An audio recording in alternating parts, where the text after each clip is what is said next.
Now we will solve this problem. Now I will add loads, right? In this cantilever beam, we have more than one point load, 10 kilonewton at the free end and then 6 kilonewton, which is 4 meter from the fixed support. The same problem can be given in words also.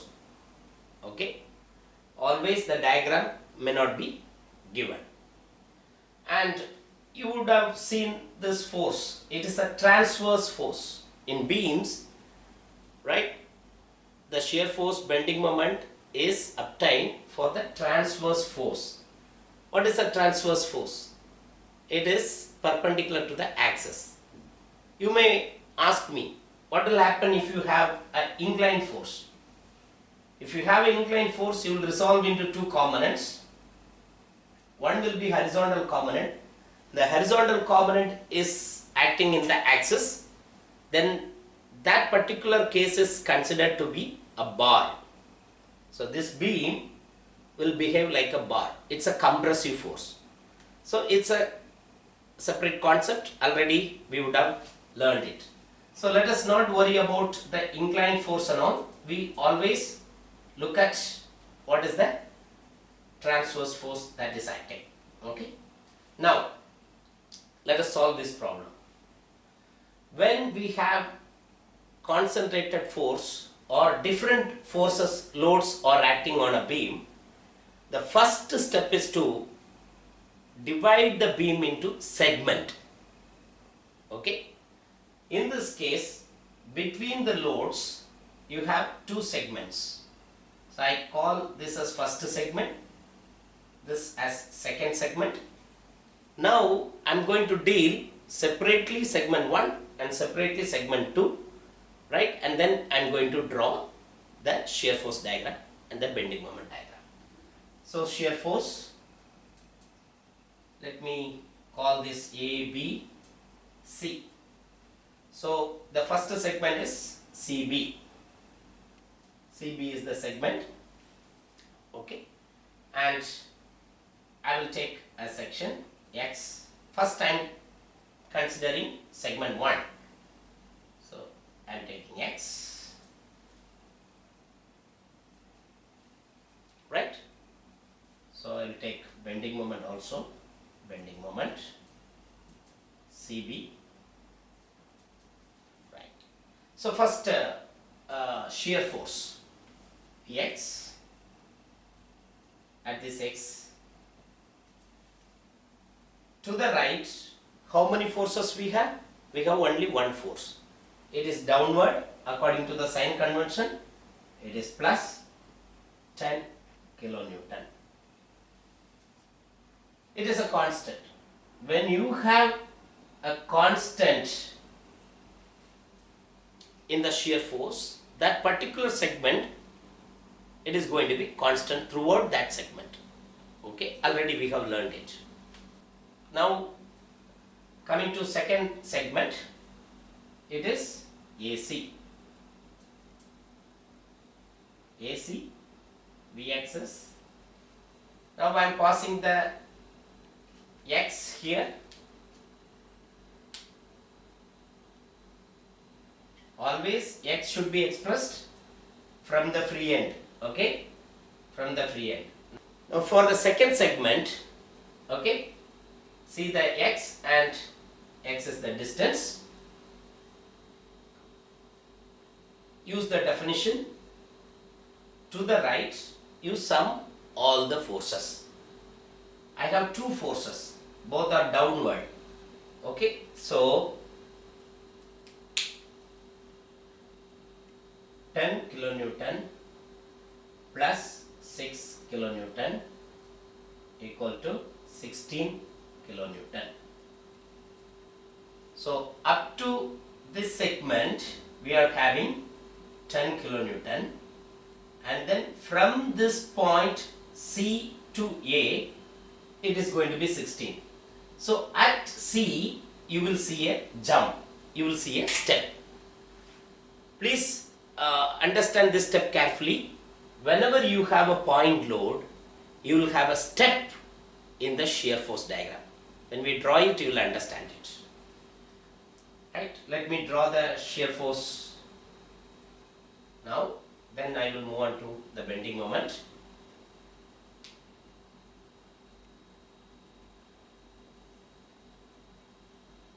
AB. So between CB, I have the value 10 kilonewton. So I will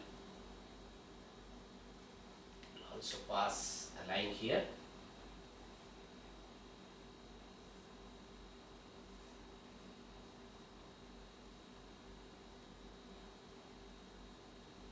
For the first segment, what information we got? We got a constant. It is for CB segment. So that segment, it is constant, and the value is, the magnitude is 10 kilonewton positive. At C or between AC, the value is 16. So the value is now 6.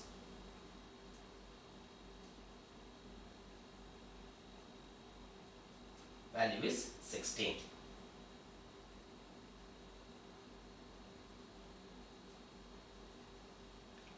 See, whenever you see a force, concentrated load or a point load, you will have a jump.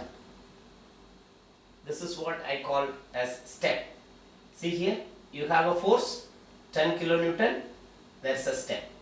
You have 6 kilonewton, that gets added to 10 kilonewton, and this is 6 kilonewton. I hope you have understood how to draw the shear force diagram. It is plus. Okay. Now we will move on to the bending moment.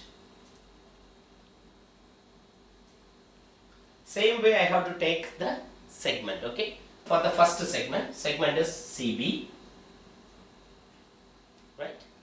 And I am taking this X. First segment I am taking this X.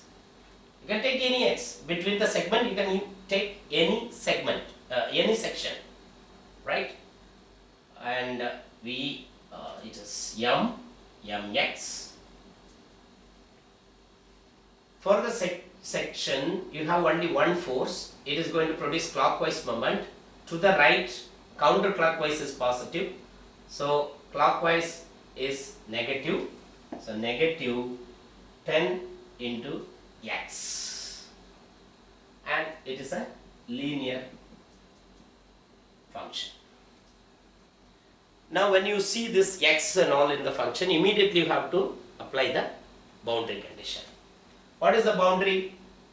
For the first segment, x equal to 0, and here at C, x equal to 6 meter.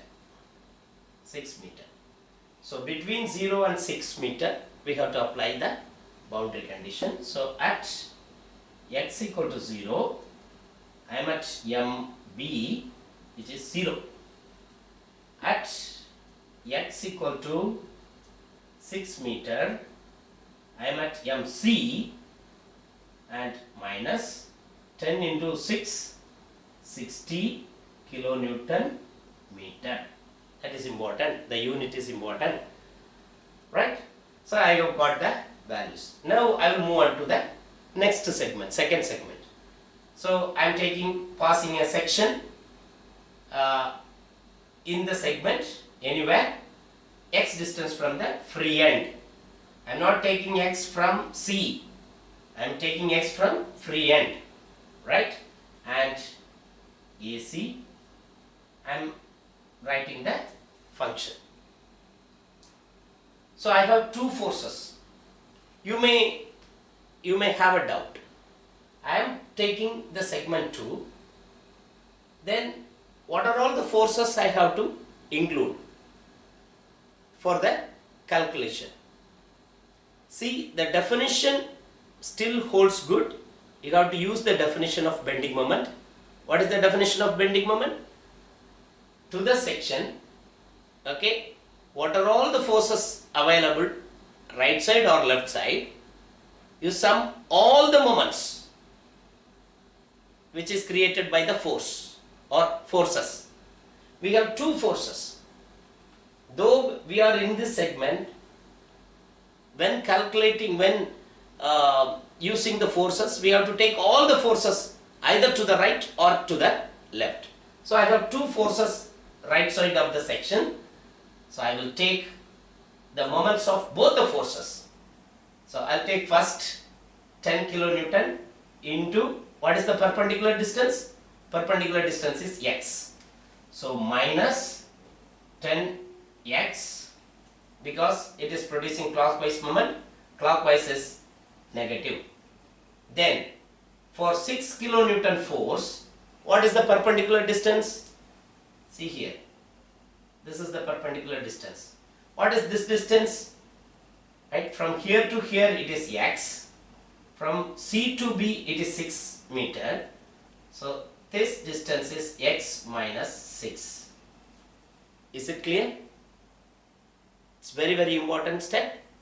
Perpendicular distance. Always stick to that definition. Force into perpendicular distance to the section. I am taking moment about the section. So this is x, this is 6 meter, and then this distance is x minus 6.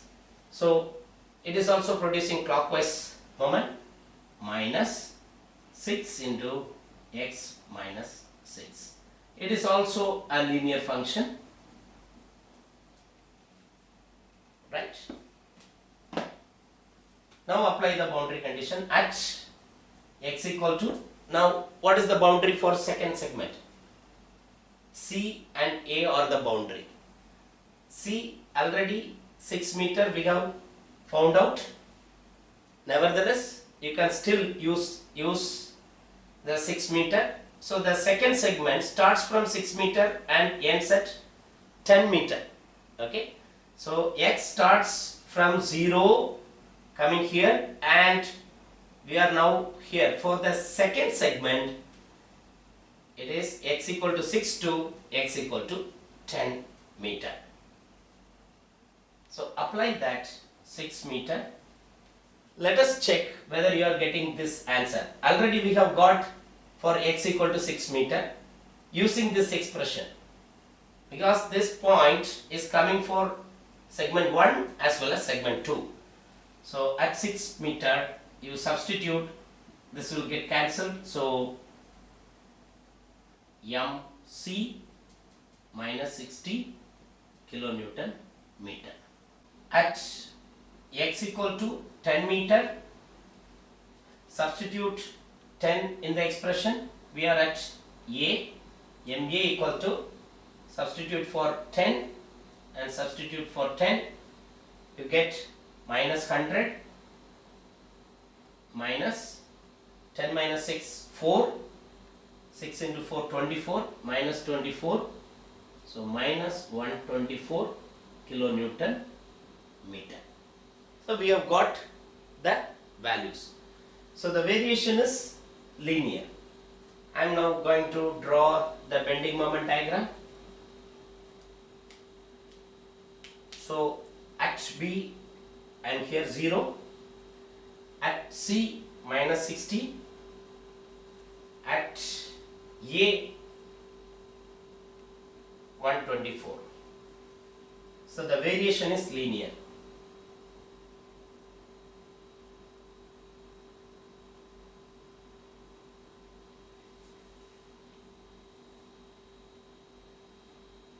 Right? It's a straight line. The 60 kilonewton meter is 124 kilonewton meter. It is a straight line. It is also a straight line. Now compare shear force and bending moment based on dm by dx equal to b. The shear force value will give the information of slope. So shear force is constant between BC. So the slope is constant. The variation is linear and the slope is constant. At this location there is a change in the value. So a slope change is happening at this location, at this point, and then again it is constant between AC. So the slope is going to be constant between AC in bending moment diagram, right? I hope you would have understood how to draw shear force and bending moment diagram for the given beam. If you have any doubt, you can comment on the comments box.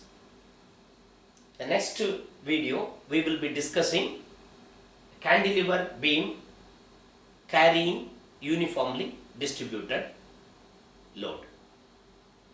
Thank you.